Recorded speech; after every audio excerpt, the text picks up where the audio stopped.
Quando os coraitas escreveram o Salmo 47, inspirados pelo Senhor, eles disseram o seguinte. Vamos ler aqui, Salmo 47, versículo 1 ao 4. Batei palmas todos os povos. Aclamai a Deus com voz de júbilo, porque o Senhor Altíssimo é tremendo, é grande rei sobre toda a terra. Ele nos sujeitou povos e nações sob os nossos pés. Escolheu para nós a nossa herança, a glória de Jacó, a quem ele amou.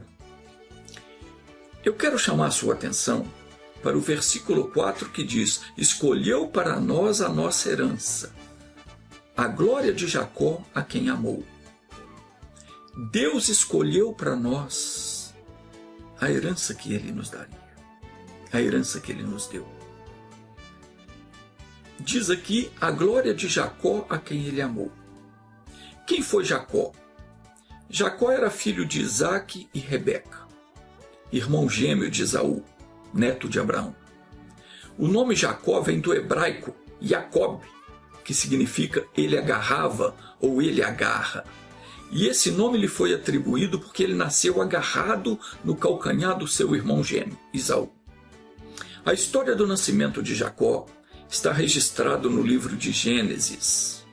Anote aí para você ler depois, porque eu não vou te contar ela toda. Está registrado no livro de Gênesis, no capítulo 25, a partir do versículo 21. A sua mãe Rebeca, assim como a sua avó Sara, eram estéril. E ela esperou por filhos durante 20 anos. O seu esposo Isaque intercedeu a Deus em favor dela. E então Deus ouviu as suas orações e abriu a madre de Rebeca. E ela gerou gêmeos, Esaú e Jacó. E Jacó, cujo nome também é traduzido por apanhador de calcanhar, ou suplantador, que é derivado de dominar ou segurar pelo calcanhar, ele foi um homem que soube perseverar e lutar pela sua bênção. Quando ainda ele era jovem, ele comprou do seu irmão o direito de primogenitura, por um prato de lentilhas. Porque Esaú era o primogênito, nasceu primeiro, e Jacó nasceu agarrado ao calcanhar dele. Mas Jacó comprou o direito de primogenitura de Esaú por um prato de lentilhas. Você vai ver lá em Gênesis 25, 31 ou 34, conta essa história. Depois você lê, vai marcando aí para você ler. Mais tarde, Jacó foi trabalhar para o seu tio Labão, irmão da sua mãe. E ele trabalhou 7 anos em troca da mão da sua prima Raquel em casamento. Está lá em Gênesis 29, 18. Vai anotando os versículos aí para depois você ler direitinho. Mas quando findou os 7 anos de trabalho e chegou o dia do casamento, Labão enganou Jacó e fez ele se casar com Lia, que era a mais velha. Lia ou Leia, cada Bíblia fala uma coisa. Tem tradução que diz Lia, tem tradução que diz que é Leia. O importante é que era a irmã mais velha de Raquel. E Jacó só descobriu que tinha sido enganado e casado com a pessoa errada no dia seguinte, depois de ter passado a noite de núpcias. Tarde demais, né? E ele ficou uma fera, claro. Mas Labão convenceu ele a trabalhar mais 7 anos pela Raquel. E acabaram chegando num acordo. Depois disso, Labão convenceu Jacó a continuar trabalhando com ele. Afinal, Labão percebeu que o seu rebanho tinha aumentado muito depois que Jacó começou a tratar deles. E eles fizeram então um acordo. Do rebanho de cabras de Labão, todos os que nascessem malhado, salpicado e escuro, preto, seriam de Jacó. E os que não fosse escuro, malhado nem salpicado, seria de Labão. Esse seria o salário de Jacó. E ele concordou em continuar trabalhando para o Labão. Quer dizer, Labão, era um Labão, né? Gênesis 30, 31, 34 diz isso. Não diz que ele era Labão, não. Labão sou eu que estou falando, né? Diz o acordo que eles fizeram lá. Labão deve ter pensado o seguinte: me dei bem. Porque a coisa mais difícil que tem é nascer um cabrito ou uma cabra preta, malhada, salpicada. Isso é muito difícil. Mas Deus era com Jacó. porque Jacó era um homem temente a Deus. Então veja bem, quando uma pessoa é temente a Deus, respeita a palavra de Deus, ainda que o outro tente enganar e passar a perna nela, não vai conseguir. Deus converteu a safadeza do Labão em grande prosperidade para o Jacó. Vai vendo aí. Jacó era um homem temente a Deus. Já Labão, além dele ser, vamos dizer, um sujeito esperto, para não dizer malandro, né? Ele era idólatra. Esse era o problema do Labão. Ele tinha lá os seus deuses, por isso ele não agradava a Deus. Deus não se agradava dele. E aconteceu que quando o rebanho concebia, Jacó, num sonho, ele viu que os bodes que cobriam o rebanho eram listrados, salpicados e malhados. E no sonho o anjo de Deus falou com ele, dizendo: levanta os seus olhos e vê que todos os bodes que cobrem o rebanho são listrados, salpicados e malhados. Porque eu tenho visto tudo que Labão te vem fazendo. Labão já tinha enganado Jacó um monte de vezes. Então, Jacó, dirigido por Deus, ele fez o seguinte. Vamos ler aqui, está escrito assim, em Gênesis 30, versículo 37 ao 39, está escrito assim. Então Jacó tomou varas verdes de álamo, castanheira e aveleiro, e descascando nelas riscas brancas, cobriu o branco que nelas havia. E as varas que descascara pôs em frente dos rebanhos, nos coxos, isto é, nos bebedouros onde os rebanhos bebiam, e conceberam quando vinham beber. Todas as vezes que as cabras e ovelhas fortes vinham beber água, Jacó punha as varas nos bebedouros diante dos olhos do rebanho, para que elas concebessem diante das varas. Mas quando vinham as fracas do rebanho, ele não punha as varas. E assim as fracas eram do Labão, e as fortes eram de Jacó.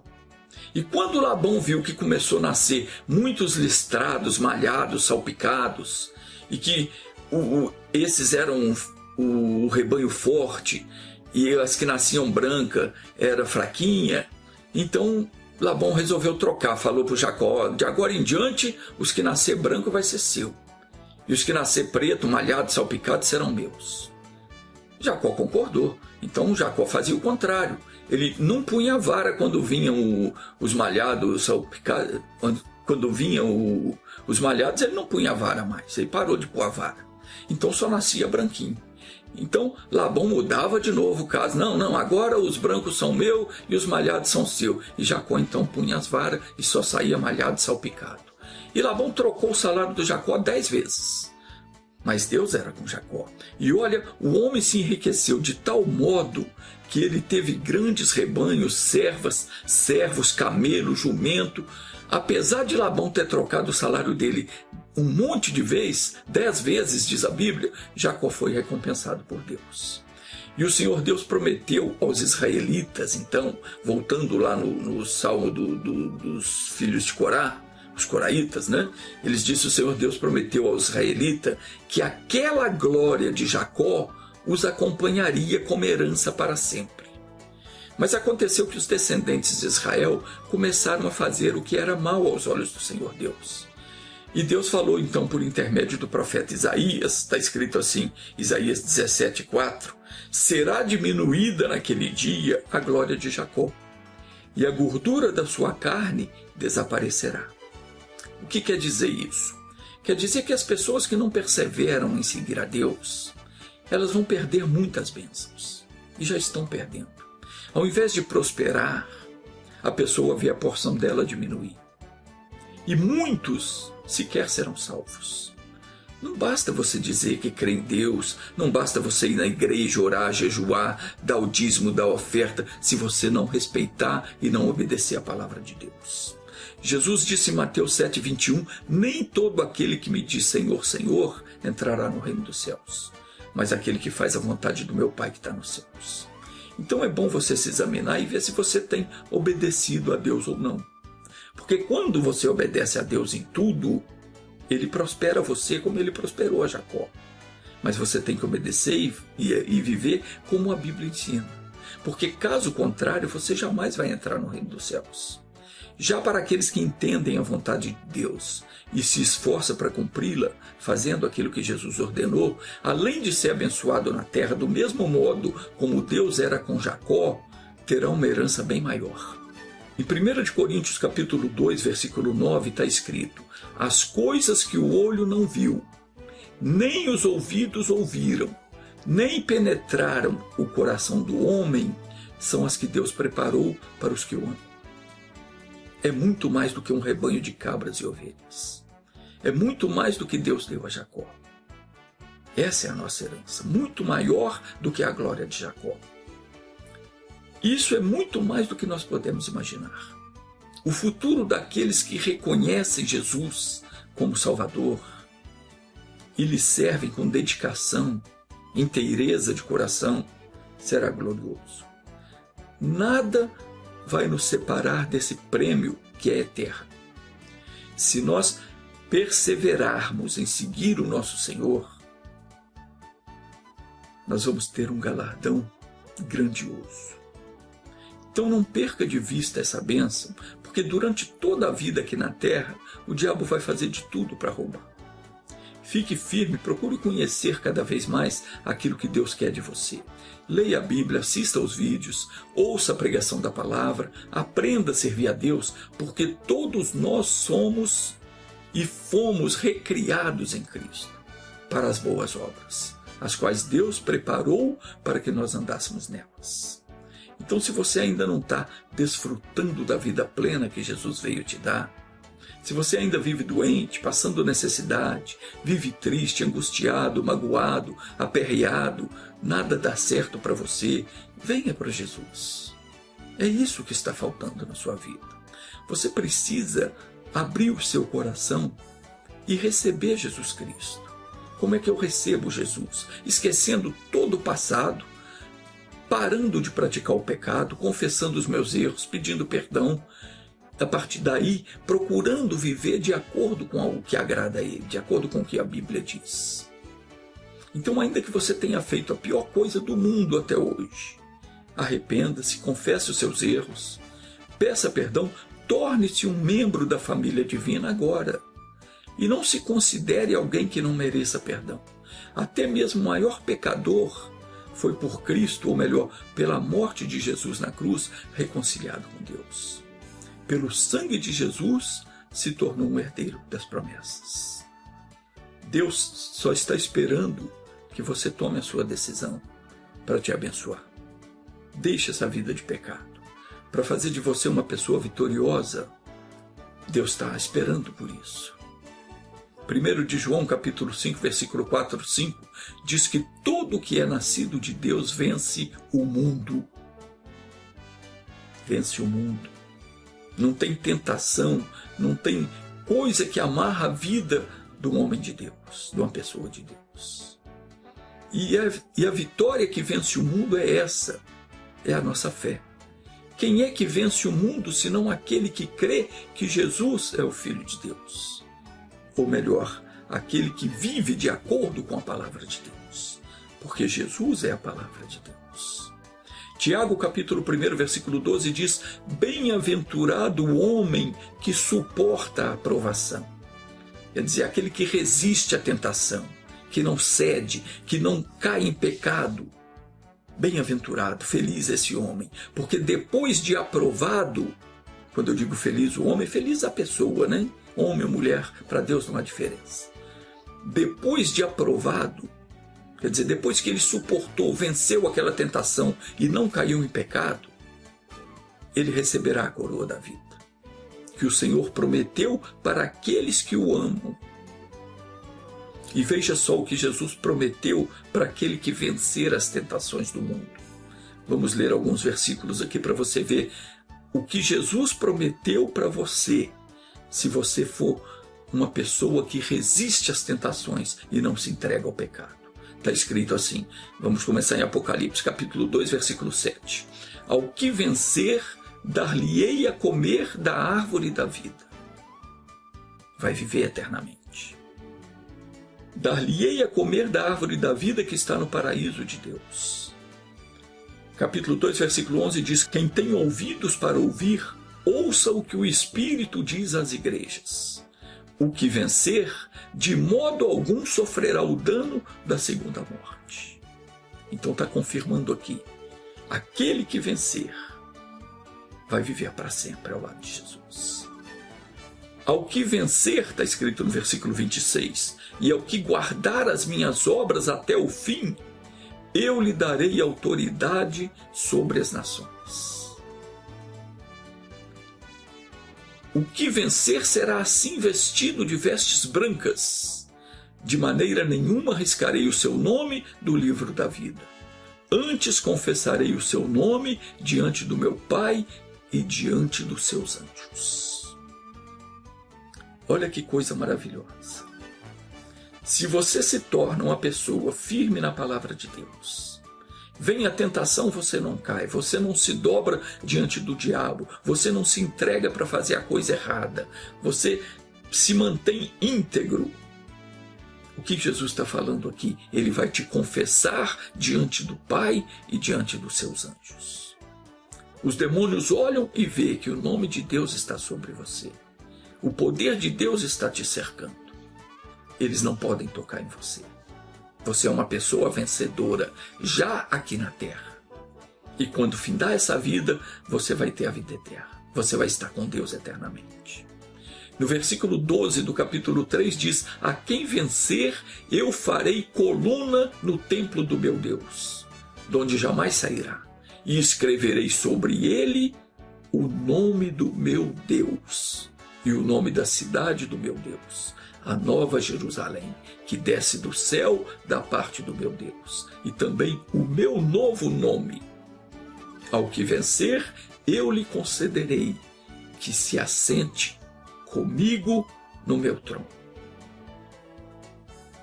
Quer glória maior que essa? Não há. Já imaginou o que é você estar assentado ao lado de Jesus no trono de Deus?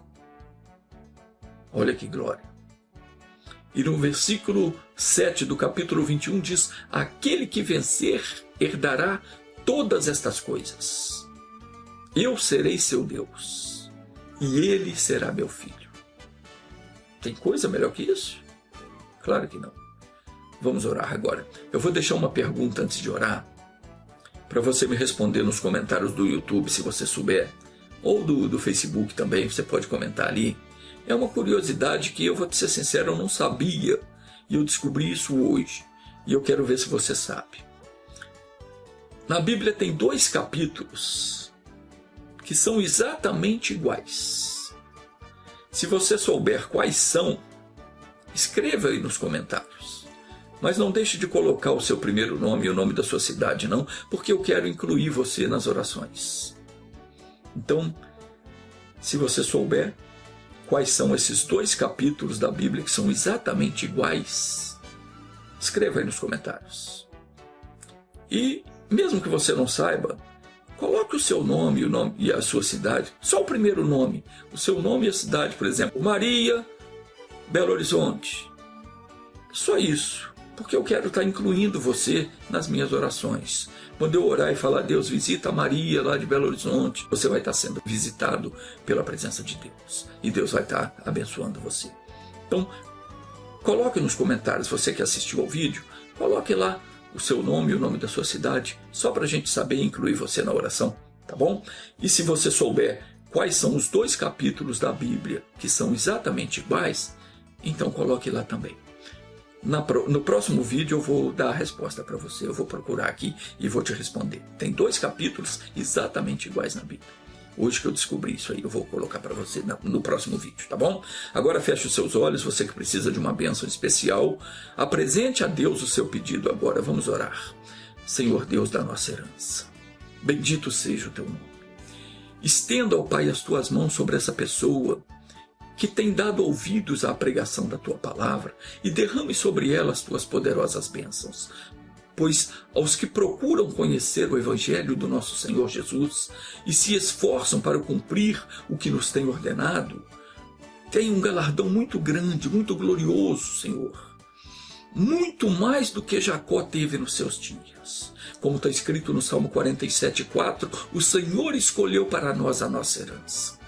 Pai, por esse motivo nós podemos ter certeza de que ela será muito além daquilo do que o nosso olho ouviu, os nossos ouvidos ouviu, coisas que jamais a nossa mente percebeu. A recompensa dos que te servem é eterna, e por isso nós te pedimos, ajuda-nos a cumprir os nossos dias, fazendo a tua vontade. Abre as portas, Senhor, para agirmos e fazermos aquilo que te agrada, sem nos desviarmos do caminho santo.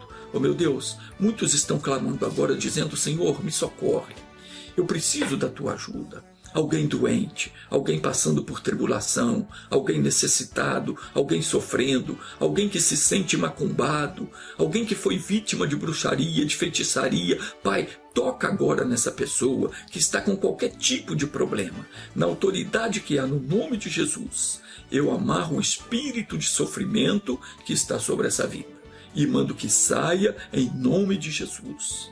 E Pai, essa pessoa que está com problema na gengiva, do lado esquerdo, na parte inferior, eu te peço agora, toca com o teu poder, destrua esse mal e também essa mancha vermelha que apareceu na mão direita, que não dói nem coça. Em nome de Jesus, está amaldiçoado, saia, vá embora, não volte mais. Senhor, eu dou a bênção para todos que oram comigo e faço isso para a glória do teu santo nome. E você que crê, diga amém. Eu recebo essa bênção em nome de Jesus. Graças a Deus.